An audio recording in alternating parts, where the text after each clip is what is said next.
60. 옆면 시비 1. 기공과 세포막을 통하여 무기 영향을 공급한다. 2. 초세를 급격히 회복시킬 필요가 있는 경우 실시한다. 3. 뿌리의 양분, 수분, 흡수 기능이 불량할 때 살포한다. 4. 정기적으로 살포하는 것이 좋다. 5. 기공이 주로 분포되어 있는 입의 뒷면에 살포하는 것이 효과적이다. 6. 토양 시비보다 번거롭지만 비경제적이지만 효과적이다. 7. 살포된 무기 양분은 주로 기공을 통해 흡수된다. 8. 옆면 시비는 토양 시비의 보조수단으로 이용된다. 9. 영양 부족 상태를 신속히 회복시키고자 할 때 이용한다. 10. 일반 노지식물은 0.5에서 2%의 농도로 살포한다. 11. 피해가 나타나지 않는 범위 내에서는 살포액의 농도가 높을 때 흡수가 빠르다. 12. 옆면 시비에는 칼슘과 마그네슘 등 각종 미량 원소와 질소질 비료 중 요소가 많이 이용된다. 오답으로는 1. 입의 뒷면에 살포하면 효과가 떨어진다. 효과가 좋죠. 그래서 X. 2. 토양 시비보다 효과적이고 경제적이다. 토양 시비보다 번거롭고 비경제적입니다. 그래서 X. 3. 옆면 시비에 이용되는 양분은 전부 미량 원소이다. 각종 미량 원소도 있지만 요소도 있습니다. 그래서 X. 전부가 아닙니다. 4. 살포액은 보통 약알칼리성 상태에서 가장 잘 흡수된다. 그런 내용은 없습니다. X. 61. 육묘의 목적은 1. 조기에 수확할 수 있고 2. 추대를 방지하고 3. 토지 이용도가 증대되고 4. 종자를 절약할 수 있고 5. 조기에 출하할 수 있고 6. 어린묘, 유묘를 보호할 수 있습니다. 오답으로는 추대를 촉진한다. 추대 방지죠. 그래서 X. 엽채류의 화합이나 촉진한다. 그런 내용 없습니다. X. 62. 딸기를 8월 중에 고랭지에서 육묘하는 이유는 화합이나 조건이 저온 단일이기 때문이다. 딸기 같은 경우는 화학 조건이 저온 단일이라서 8월 중에 고랭지에서 육묘합니다. 63. 야랭육묘, 밤야자, 차가울 냉자에 써서 야간에 상온을 낮게 하는 것. 그래서 야랭육묘는 1. 모의 도장을 방지하고 2. 열매 채소의 화를 발달시키고 3. 건묘를 육성한다. 4. 야간의 고온은 모를 도장시키고 호흡작용이 심해져서 탄수화물을 많이 소모해 버리므로 모가 충실하게 자라지 못한다. 그래서 야간에 고온이 되면 안 되기 때문에 야간에 상온을 낮게 해주는 야랭 육묘를 합니다. 64. 전목 육묘의 장점은 토양 전염성 병 예방을 할 수 있고 초세를 강화하고 재배 기간이 연장, 좋은 신장성 강화를 할 수 있습니다. 65. 수박, 오이 등 박화 채소의 전목 육묘는 병을 막기 위해 실시하는데 이 병은 덩굴 쪼김병이나 만알병을 막기 위해 실시한다. 삽목육묘는 박화채소에서 발화 후에 배축을 절단하여 삽목하고 부정근을 발생시켜 육묘하는 방법으로 도장된 모를 활용할 수 있습니다. 도장된 모를 활용할 수 있는 게 삽목육묘. 67. 양액육묘는 1. 청정 재배가 가능하고 2. 관리 작업을 대폭적으로 자동화할 수 있고 3. 생육이 빨라 연간 생산량이 많다. 단점으로는 연작 장애를 심하게 받는다. 이건 X. 연작 장애를 받지 않죠. 그래서 X. 68. 가식의 목적은 모종의 유자람을 방지하고 이식성 증대, 그리고 불량 모종 도태 및 균일한 모종을 생산할 수 있고 도장을 방지할 수 있기 때문에 가식을 합니다. 69. 모종의 자리바꿈을 실시하는 이유는 이식성을 향상하기 위해서 자리바꿈을 실시하고 70. 모종 자리바꿈의 시기는 정식하고 7에서 10일 전, 정식하기 전, 그러니까 정식 7에서 10일 전에 자리바꿈을 하고 71. 모종의 굳히기, 경화 작업은 저온, 건조, 강광선, 포장에 정식하기 전에 외부 환경에 견딜 수 있도록 모종을 굳히는 것으로서 관수량을 줄이고 건조시키고 온도를 낮추어 저온으로 서서히 직사광선을 받게 한다. 강광선입니다. 72. 모종을 경화시킬 때 나타나는 현상은 1. 그러니까 모종을 단단하게 시킬 때 나타나는 현상으로 보면 1. 여육이 두꺼워진다. 2. 지하부의 발달이 촉진된다. 3. 내한성이 증가한다. 그리고 오답으로는 건물량이 감소한다. 오답이죠. 건물량이 증가한다고 되어 있죠. 그래서 X. 73. 정식 후에 몸살을 방지하는 방법은 지온을 높이고 충분히 관수한 다음 흙을 많이 붙여서 정식하고 미리 플라스틱 멀칭을 하여 적정 온도를 확보하면 됩니다. 74. 조숙 재배란 온상에서 육묘하여 늦설이 위험이 지난 다음에 정식하여 재배하는 방식으로 오이, 호박 등은 정식한 뒤 소형 터널을 씌워서 보호하고 고추는 보통 플라스틱 필름으로 멀칭한다.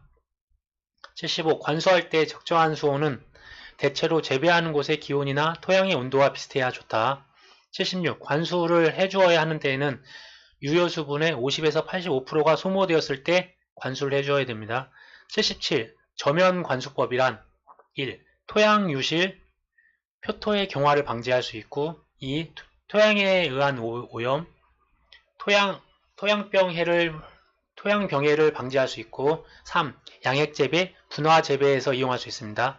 대립종자를 파종하는 경우에 유리한 방법은 아닙니다. 대립종자는 이렇게 전파하거나 이렇게 복토를 깊게 해야 되기 때문에 저면 관수하고는 오답입니다.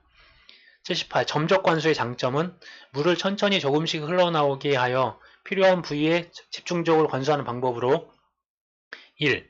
표토가 굳어지지 않고 토양의 유실이 없다. 2. 유수량이 적어 높은 수압을 요구하지 않는다. 3. 넓은 면적에 균일하게 관수할 수 있다. 4. 물이 방울방울 흘러나와 천천히 뿌리를 적시는 수분 절약형 관수 방법이다. 79. 전정 해거리는 어떤 해의 개와 결실량이 너무 많아 나무의 영양이 과다하게 소모되어 그 다음 해의 결실이 불량해지는 것으로 전정으로 개와 결실량을 조절할 수 있다. 1. 나무의 뼈대를 조화있게 만든다. 2. 나무의 세력을 조절한다. 3. 관리가 편리하도록 나무의 모양을 조절한다. 4. 결실량의 조절이 가능하다. 5. 전정은 높은 곳에서 아래로 잘라 내려온다. 6. 큰 가지를 자를 때는 가지 밑동을 남기지 말고 바짝 자른다. 7. 잔가지를 자를 때는 눈의 위치보다 다소 위쪽을 자른다. 오답으로는 나무의 수명을 연장하고 해거리를 조장한다. 해거리를 방지하는 거죠. X. 2. 유목에 약전정을 하면 결실을 늦추어 준다. 거리나무에 할 때는 약전정을 하면 결실을 빨리 해줍니다. X.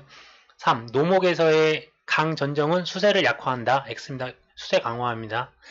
4. 병충해의 피해가 있을 경우 강전정은 피해를 가중시킨다. 병충해의 피해가 있을 때 그걸 잘라주면 피해가 줄어들죠. 그래서 X. 5. 가지의 끝쪽은 넓게, 밑쪽은 뾰족하게 전정한다. 반대로 바뀌었습니다. 가지의 끝쪽은 뾰족하게, 밑쪽은 넓게 하여 전정하는 게 맞습니다. 그래서 X. 80번. 정지와 전정의 원칙은 1. 항상 나무의 자연성을 최대한 살려야 한다. 2. 가급적 낮게 해야 한다. 3. 분지의 각도는 50에서 60도로 넓게 한다. 4. 가지는 굵기의 차이를 두고 키운다. 81.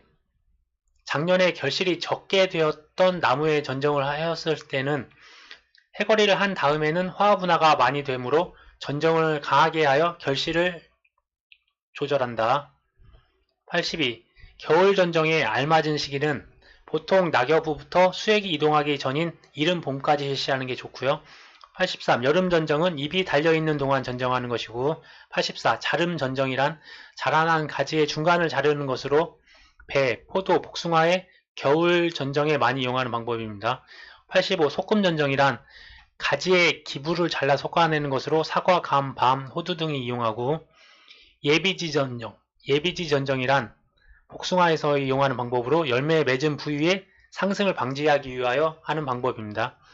87. 순지르기 적심의 목적은 1. 개화 결실을 촉진한다. 2. 생장을 억제한다. 3. 측지의 발육을 촉진시킨다. 4. 측지의 발생을 많게 한다.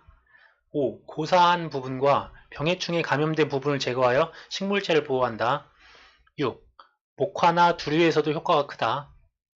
오답으로는 개화나 착과수를 적게 한다. 촉진시키고 많게 하는 거라서 X. 88. 적화와 적과 1. 적화는 꽃의 상태일 때 불필요한 것을 제거하는 작업이다. 2. 적과는 수정 후에 어린 열매를 솎아주는 작업이며 일찍 실시할수록 좋다. 3. 적화는 양분 경제적인 면에서는 바람직하나 남은 과실이 제대로 결실 못하면 충분한 수확량을 확보할 수 없다. 적화에서 제거하면 그 부분에서 결실을 제대로 못하면 충분한 수확량을 못할 수 있다는 내용이죠. 4. 적과 열매 속기 시기는 조기 낙과 기간에 예비 적과를 하고 생리적 낙과 후에는 착과가 안정되고 양분의 소모가 적은 시기에 마지막 적과를 한다. 89. 적과의 효과는 과실의 크기를 크고 고르게 하고 과실 착색을 돕고 품질을 높여줍니다. 꽃눈의 분화와 발달을 좋게 하고 해거리를 방지하며 병해충 피해를 입은 과실이나 모양이 나쁜 것을 제거합니다. 오답으로는 1. 적과란 수정이 되지 않은 상태에서 솎아주는 작업을 말한다. 수정 후에 하는 거죠. 그래서 X. 2. 적과는 수확기에 가까워졌을 때 실시하는 것이 좋다. 일찍 할수록 좋다고 해서 이것도 X. 3. 적화를 하면 남은 꽃들이 제대로 결실을 하지 못했을 때도 충분한 수확량을 확보할 수 있는 장점이 있다. 그건 단점이죠. 90. 과수의 적과 시기는 생리적 낙과 후에 하고 91. 생리적 낙과의 원인은 1. 생식기관의 발육이 불완전한 경우 2. 수정이 되지 않았을 경우 3. 질소, 탄수화물, 수분이 과하거나 부족한 경우 오답으로는 단위 결과성이 강한 품종일 경우에는 낙과가 안 생기죠. 그래서 X. 92. 조기 낙과의 원인은 생식기관의 발육이 불완전한 경우 배의 발육이 멈추었을 경우 단위 결과 성질이 약한 품종의 경우 질소나 탄수화물이 너무 많거나 적은 경우 1. 배의 발육이 정지되었을 때가 맞고요. 그리고 오답으로는 1. 병해충의 침해를 받았을 때 조기 낙과가 되죠. 수정 후 강우가 있을 때 네, 그것도 낙과가 되죠. 급속한 온도의 상승이 있을 때 이런 부분도 낙과가 생길 수 있죠. 93. 물리적 방제법으로는 봉지 씌우기, 불빛으로 유인하기, 좋아하는 먹이를 이용해서 유인하기, 잠복 장소 유살하기, 손으로 잡기 등이 있고요. 생물적 방제는 천적 및 병원성 미생물을 이용하는 방법이 있습니다. 95. 화학적 방제법은 농약을 살포하는데 1. 농약의 구비 조건은 살균 및 살충성이 강해야 되고 2. 작물 및 사람의 아니면 가축에 해가 없어야 되는 것이고 3. 물리적 성질이 양호해야 되고 4. 사용법이 간편해야 되고 5. 다른 약재와 혼용이 가능해야 되고 6. 값이 싸야 될 것입니다. 오답으로는 효력은 부정확하더라도 사용법이 간편할 것. 효력도 정확해야죠. 그래서 X. 2. 농약 살포 중에 중독사고를 방지하기 위한 예방책은 1. 다량의 약재를 흡입하거나 몸에 부착하지 않도록 해야 된다. 2. 노출이 작은 작업복을 착용하고 3. 마스크, 보호환경 등을 착용합니다. 오답으로는 풍향을 고려하여 바람을 안고 살포하면 사람한테 가니까 피해가 입어서 안되죠. 그래서 X. 3. 농약의 습전성. 그러니까 살포한 농약이 식물체나 충체의 표면을 적시는 성질을 말하는 거고 여기서 또 유화성이란 약재의 밀입자가 용액 중에서 균일하게 분산되는 성질을 말하고 침투성이란 약재가 식물체나 충체에 스며드는 성질이고 부착성, 고착성이란 살포한 약액이 식물체나 충체에 잘 부착되는 성질입니다. 희석배수란 용어가 있는데 희석배수란 농약을 희석하는 배율로 희석을 잘못하면 약해가 생기거나 효과가 저해됩니다. 보통 희석배수가 100배이면 농약 1에 물 99를 희석한 것입니다. 그래서 합쳐서 100이 나오는 거죠. 5. 진딧물을 방제하는 것은 보통 잎의 뒷면에 있어 접촉제보다는 침투성 약재가 더 효과적이고 도포법이란 과수나 정원수의 해충을 방지하기 위해서 나무 줄기 등에 처리하여 사용하는 농약 사용법을 도포법이라고 하고 보르도액이란 보호살균제이므로 예방을 목적으로 사용하는 게 보르도액입니다. 용액이므로 조제한 다음 시간을 많이 지난 후에 사용해도 약효에는 아무 이상이 없다. 아니죠. 시간이 많이 지나면 약효가 떨어지겠죠. 그래서 X. 8. 디코폴 수화제 켈셀이라고 하고 응애 구제에 가장 적합한 농약이 디코 응애. 9. 급성, 독성 정도에 따른 농약의 구분으로는 맹독성, 고독성, 보통 독성, 저독성이 있고 중독성은 아니죠. X. 10. 농약의 독성은 반수치사량 LD50을 기준으로 하고 11. 비 오기 전 흐린 날에 농약 살포의 적기이다. 그러니까 비 오기 전 흐린 날에 농약 살포 적기라는 거. 12. 생물 농약은 안정성이 높고 표적 외 생물에 대한 영향력이 적으며 제조 비용은 비싸지만 개발 비용은 저렴한 편이다. 내성이 발생하지 않는 장점이 있습니다. 96. 경종적 방제 방법은 윤작 등 재배 기술을 이용하는 방제법으로 1. 재배 환경을 조절하고 2. 윤작 2. 접목 같은 방법이 있고요. 토양의 증기소독 방법은 이제 물리적 그런 이제 소독 방법이죠. 97. 종합적 방제법은 주어진 잡초를 방지하기 위해 방제법을 2종 이상 혼합 사용하는 방제법으로 기계적, 물리적 방제, 경종적 방제, 생물적 방제, 화학적 방제 등에서 여러가지 방제법을 상호 협력적인 조건에서 복합적으로 이용한다.